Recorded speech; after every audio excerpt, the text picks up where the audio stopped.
जय श्री कृष्णा सा। आप सभी का मेरे चैनल पर स्वागत है। आइए सुनते हैं मंगलवार की व्रत कथा। प्राचीन समय में ऋषि नगर में केशवदत्त नामक ब्राह्मण अपनी पत्नी अंजलि के साथ रहता था। केशवदत्त को धन संपत्ति की कोई कमी नहीं थी। सभी लोग केशवदत्त का सम्मान करते थे, लेकिन उसके कोई संतान नहीं थी। इसी कारण केशवदत्त बहुत चिंतित रहता था। पुत्र प्राप्ति की इच्छा से दोनों पति पत्नी प्रत्येक मंगलवार को मंदिर में जाकर हनुमान जी की पूजा करते थे। विधिवत मंगलवार का व्रत करते हुए उन लोगों को कई वर्ष बीत गए, पर उन्हें संतान की प्राप्ति न हुई। केशवदत्त बहुत निराश हो गए, लेकिन उन्होंने व्रत करना नहीं छोड़ा। कुछ दिन के पश्चात केशवदत्त पवन पुत्र हनुमान जी की सेवा करने के लिए अपना घर बार छोड़कर जंगल में चले गए और उनकी धर्मपत्नी अंजलि घर में ही रहकर मंगलवार का व्रत करने लगी। इस प्रकार से दोनों पति पत्नी पुत्र प्राप्ति की इच्छा से मंगलवार का विधिवत व्रत करने लगे। एक दिन अंजलि ने मंगलवार को व्रत रखा, लेकिन किसी कारणवश उस दिन वह हनुमान जी को भोग लगाना भूल गई और सूर्य अस्त के बाद भूखी ही सो गई। तब उसने अगले मंगलवार को हनुमान जी को भोग लगाए बिना वह भोजन नहीं करेगी, ऐसा उसने प्रण कर लिया। 6 दिन तक वह भूखी प्यासी रही। 7वें दिन मंगलवार को अंजलि ने हनुमान जी की विधिवत पूजा व अर्चना की, लेकिन तभी भूख प्यास के कारण वह बेहोश हो गई। अंजलि की इस भक्ति को देखकर हनुमान जी प्रसन्न हो गए और उन्होंने अंजलि को स्वप्न में कहा, उठो पुत्री, मैं तुम्हारी पूजा से प्रसन्न हूँ और तुम्हें सुंदर और सुयोग्य पुत्र होने का वर देता हूँ। यह कहकर पवन पुत्र अंतर्ध्यान हो गए। तब तुरंत ही अंजलि ने उठकर हनुमान जी को भोग लगाया और स्वयं भी भोजन किया। हनुमान जी की अनुकंपा से कुछ महीनों के बाद अंजलि ने एक सुंदर बालक को जन्म दिया। मंगलवार को जन्म देने के कारण उसने बच्चे का नाम मंगल प्रसाद रखा। कुछ दिनों के बाद केशव दत्त भी घर लौट आया। उसने मंगल को देखा तो अंजलि से पूछा, यह सुंदर बच्चा किसका है? अंजलि ने खुश होते हुए हनुमान जी के दर्शन देने और पुत्र प्राप्त होने का वरदान देने की सारी कथा सुना दी। केशव दत्त को उसकी बातों पर विश्वास न था। उसके मन में यह कलुषित विचार आ गया कि अंजलि ने उसके साथ विश्वासघात किया है और अपने पापों को छिपाने के लिए झूठ बोल रही है। केशवदत्त ने उस बच्चे को मार डालने की योजना बनाई। एक दिन केशवदत्त स्नान करने के लिए कुएं पर गया। मंगल भी उसके साथ था। केशवदत्त ने मौका देखकर मंगल को कुएं में फेंक दिया और घर आकर बहाना बना दिया कि मंगल तो कुएं पर मेरे पास पहुंचा ही नहीं। केशवदत्त के इतने कहने के ठीक बाद मंगल दौड़ता हुआ घर आ पहुंचा। केशवदत्त मंगल को देखकर बुरी तरह हैरान हो गया। उसी रात हनुमान जी ने केशवदत्त को सपने में दर्शन देते हुए कहा, तुम दोनों के मंगलवार के व्रत करने से प्रसन्न होकर पुत्र जन्म का वर मैंने प्रदान किया था, फिर तुम अपनी स्त्री को उल्टा क्यों समझते हो? उसी समय केशवदत्त ने अंजलि को जगाकर उससे क्षमा मांगी और स्वप्न में हनुमान जी के दर्शन देने की सारी कहानी सुनाई। केशवदत्त ने अपने बेटे को हृदय से लगाकर बहुत प्यार किया। उस दिन के बाद सभी आनंद पूर्वक रहने लगे। मंगलवार का विधिवत व्रत करने से केशवदत्त और उसके परिवार के सभी कष्ट दूर हो गए। इसी तरह जो स्त्री पुरुष विधिवत रूप से मंगलवार के दिन व्रत रखते हैं, व्रत कथा सुनते हैं, अंजनी पुत्र हनुमान जी उनके सभी कष्टों को दूर करते हुए उनके घर में धन संपत्ति का भंडार भर देते हैं। कथा समाप्त हुई। मंगलवार की व्रत कथा। व्यास जी ने कहा, एक बार नैमिषारण्य तीर्थ में 80,000 मुनि एकत्र होकर पुराणों के ज्ञाता श्री सूत जी से पूछने लगे, हे महामुने, आपने हमें अनेक पुराणों की कथाएं सुनाई है। अब कृपा करके हमें ऐसा व्रत और कथा बतलाइए जिससे संतान की प्राप्ति हो तथा मनुष्य को रोग शोक अग्नि सर्व दुख आदि का भय न रहे, क्योंकि कलयुग में सभी जीवों की आयु बहुत कम है। फिर इस पर उन्हें रोग चिंता के कष्ट लगे रहते हैं, तो फिर वह श्री हरि के चरणों में अपना ध्यान कैसे लगा सकेंगे? श्री सूत जी कहते हैं, मुनियो, आपने लोक कल्याण के लिए बहुत ही उत्तम प्रश्न पूछा है। एक बार राजा युधिष्ठिर ने भगवान श्री कृष्ण से लोक कल्याण के लिए यही प्रश्न पूछा था। भगवान श्री कृष्ण और युधिष्ठिर का संवाद मैं तुम्हें सुनाता हूँ, ध्यान पूर्वक सुनो। एक समय पांडवों की सभा में श्री कृष्ण जी बैठे हुए थे। तभी युधिष्ठिर ने भगवान श्री कृष्ण से प्रश्न किया, हे प्रभु नंदन नंदन गोविंद, आपने मेरे लिए अनेकों कथाएं सुनाई हैं। आज आप कृपा करके ऐसा व्रत व कथा सुनाइए जिसके करने से मनुष्य को रोग चिंता का भय समाप्त हो जाए व पुत्र की प्राप्ति हो। हे प्रभु, बिना पुत्र के जीवन व्यर्थ है। पुत्र के बिना मनुष्य नरकगामी होता है। पुत्र के बिना मनुष्य पितृऋण से छुटकारा नहीं पा सकता और न ही उसका नंग नामक नरक से उद्धार हो सकता है। अतः पुत्रदायक व्रत बतलाइए। श्री कृष्ण भगवान बोले, हे राजन, मैं एक प्राचीन इतिहास सुनाता हूँ, आप उसे ध्यान पूर्वक सुने। कुंडलपुर नामक एक नगर था। उसमें नंदा नामक एक ब्राह्मण रहता था। भगवान की कृपा से उसके पास सब कुछ था, फिर भी वह दुखी था। इसका कारण यह था कि उस ब्राह्मण की स्त्री सुनंदा के कोई संतान नहीं थी। सुनंदा पतिव्रता थी, भक्ति पूर्वक श्री हनुमान जी की आराधना करती थी। मंगलवार के दिन व्रत करके अंत में भोजन बनाकर हनुमान जी को भोग लगाने के बाद स्वयं भोजन करती थी। एक बार मंगलवार के दिन ब्राह्मणी गृह कार्यों की अधिकता के कारण हनुमान जी को भोग न लगा सकी, तो इस पर उसे बहुत दुख हुआ। उसने कुछ भी नहीं खाया और मन में यह प्रण किया कि अब तो अगले मंगलवार को ही हनुमान जी का भोग लगाकर अन्न जल ग्रहण करेगी।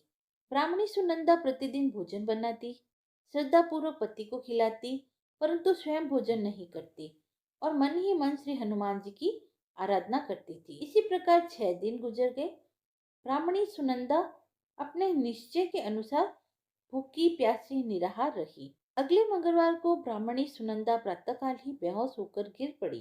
ब्राह्मणी सुनंदा की इस असीम भक्ति के प्रभाव से श्री हनुमान जी बहुत प्रसन्न हुए और प्रकट होकर बोले, सुनंदा, मैं तेरी भक्ति से बहुत प्रसन्न हूँ, तू उठ और वर मांग।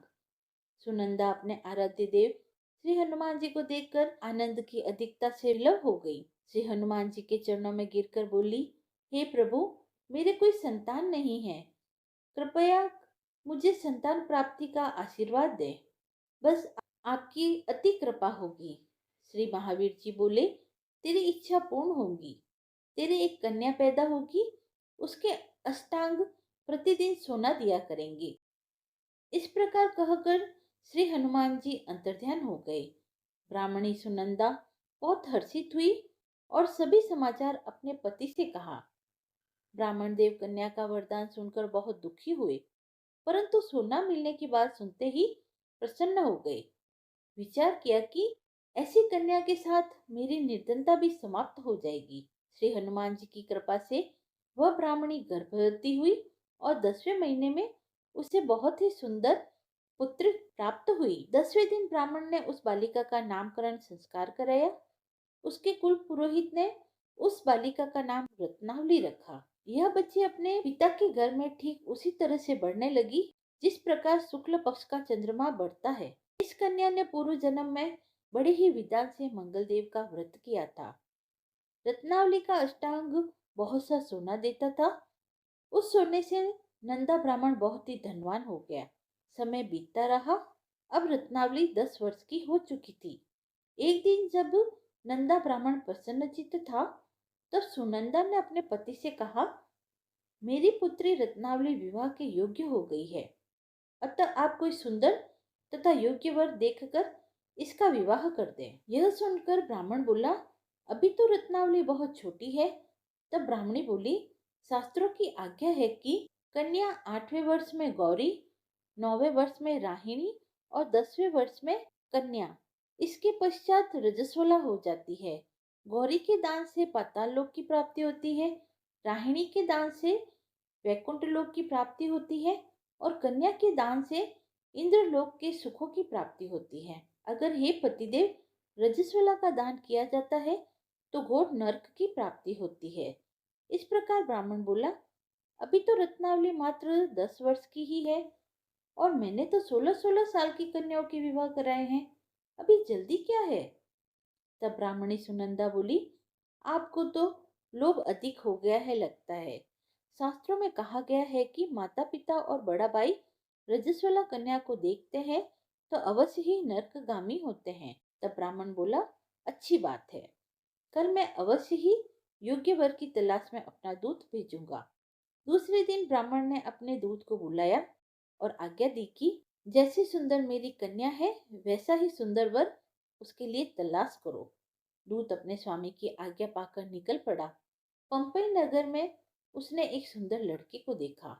यह बालक एक ब्राह्मण परिवार का बहुत गुणवान पुत्र था। इसका नाम था सोमेश्वर।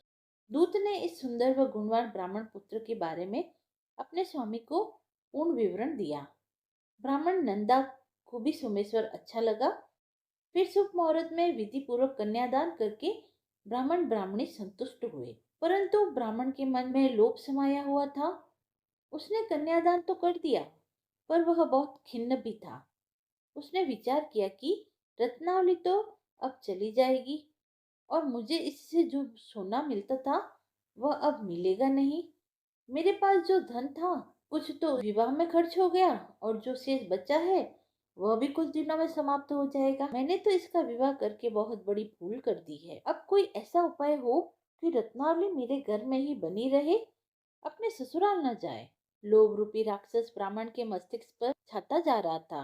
रात भर अपनी शैया पर बेचैनी से करवट बदलते बदलते उसने एक बहुत ही क्रूर निर्णय लिया।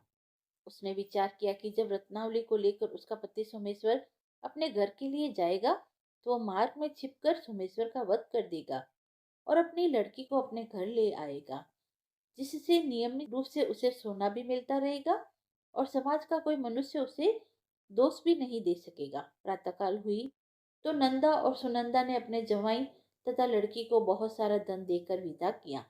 सोमेश्वर अपनी पत्नी रत्नावली को लेकर ससुराल से अपने घर की तरफ चल दिया। ब्राह्मण नंदा महालोभ से वशीभूत हो अपनी मति खो चुका था। पाप पुण्य का उसे विचार न रहा। अपने भयानक और क्रूर निर्णय को कार्य रूप देने के लिए उसने अपने दूत को मार्ग में अपने जवाई का वध करने के लिए भेज दिया, ताकि रत्नावली से प्राप्त होने वाला सोना उसे हमेशा मिलता रहे और वो कभी निर्धन न हो। ब्राह्मण के दूत ने अपने स्वामी की आज्ञा का पालन करते हुए उसके जवाई सोमेश्वर का मार्ग में ही वध कर दिया। समाचार प्राप्त कर ब्राह्मण नंदा मार्ग में पहुंचा और रुदन करती अपनी पुत्री रत्नावली से बोला, हे पुत्री, मार्ग में लुटेरों ने तेरे पति का वध कर दिया है। भगवान की इच्छा के आगे किसी का कोई वश नहीं चलता। अब तू घर चल, वहां पर ही रहकर शेष जीवन व्यतीत करना। जो भाग्य में लिखा है वही होगा। अपने पति की अकाल मृत्यु से रत्नावली बहुत दुखी हुई। करुण क्रंदन और रुदन करते हुए अपने पिता से बोली, हे पिताजी, इस संसार में जिस स्त्री का पति नहीं है उसका जीना व्यर्थ है। मैं अपने पति के साथ ही अपने शरीर को जला दूंगी और सती होकर अपने इस जन्म को, माता पिता के नाम को तथा सास ससुर के यश को सार्थक करूंगी। ब्राह्मण नंदा अपनी पुत्री रत्नावली के वचनों को सुनकर बहुत दुखी हुआ। विचार करने लगा, मैंने व्यर्थ ही जमाई वध का पाप अपने सर लिया। रत्नावली तो उसके पीछे अपने प्राण तक देने को तैयार है। मेरा तो दोनों तरफ से मरण हो गया। धन तो अब मिलेगा नहीं। जमाई वध के पाप के फलस्वरूप यम यातना भी भुगतनी पड़ेगी। यह सुनकर वह बहुत खिन्न हुआ। सोमेश्वर की चिता बनाई गई। रत्नावली सती होने की इच्छा से अपने पति का सिर अपने गोद में रखकर चिता पे बैठ गई। जैसे ही सोमेश्वर की चिता को अग्नि लगाई गई वैसे ही प्रसन्न हो मंगलदेव वहां प्रकट हुए और बोले, हे रत्नावली, मैं तेरी पति भक्ति से बहुत प्रसन्न हूँ। तू वर मांग। रत्नावली ने अपने पति का जीवन दान मांगा। तब मंगलदेव बोले, रत्नावली, तेरा पति अजर अमर है, यह महाविद्वान भी होगा और इसके अतिरिक्त तेरी जो इच्छा हो वह वर मांग। तब रत्नावली बोली, हे ग्रहों के स्वामी, यदि आप मुझ पर प्रसन्न है तो मुझे यह वरदान दीजिए कि जो भी मनुष्य मंगलवार के दिन प्रातःकाल लाल पुष्प लाल चंदन से पूजा करके आपका स्मरण करे, उसको रोग व्याधि न हो, स्वजनों का वियोग न हो, सर्प अग्नि तथा शत्रुओं का भय न हो। जो स्त्री मंगलवार का व्रत करे वह कभी विधवा न हो। मंगलदेव तथास्तु कहकर अंतर्ध्यान हो गए। सोमेश्वर मंगलदेव की कृपा से जीवित हो गया। रत्नावली अपने पति को पुनः प्राप्त कर बहुत प्रसन्न हुई और मंगलदेव का व्रत प्रत्येक मंगलवार को करके व्रतराज और मंगलदेव की कृपा से इस लोक सुख और ऐश्वर्य को भोगते हुए अंत में अपनी पति के साथ स्वर्गलोक को गई। मंगलवार की कथा समाप्त हुई। यदि आपको यह कथा पसंद आई हो तो आप मेरे चैनल को लाइक शेयर एंड सब्सक्राइब करें।